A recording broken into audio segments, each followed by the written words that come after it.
अरे मोदी जी मेरा 6 आया।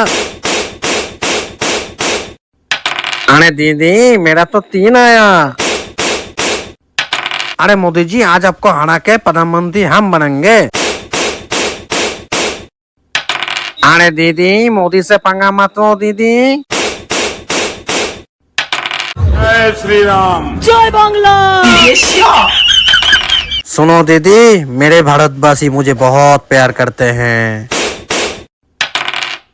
अरे मोदी जी मेरा तो सिर्फ एक ही बच्चा है, आज तो मैं ही जीतूंगी। आज देखते हैं भारतवासी किसको ज्यादा प्यार करते हैं। मेरे भाई और बहनों क्या मैं आज सच में हार जाऊंगा? तुम लोग किसको जिताना चाहते हो, मोदी को या दीदी को? अगर तुम लोग मोदी को जिताना चाहते हो तो इस वीडियो को लाइक करके चैनल को सब्सक्राइब करो और कमेंट पे टाइप करो मोदी। और अगर तुम लोग दीदी को जिताना चाहते हो तो कमेंट पे टाइप करो दीदी।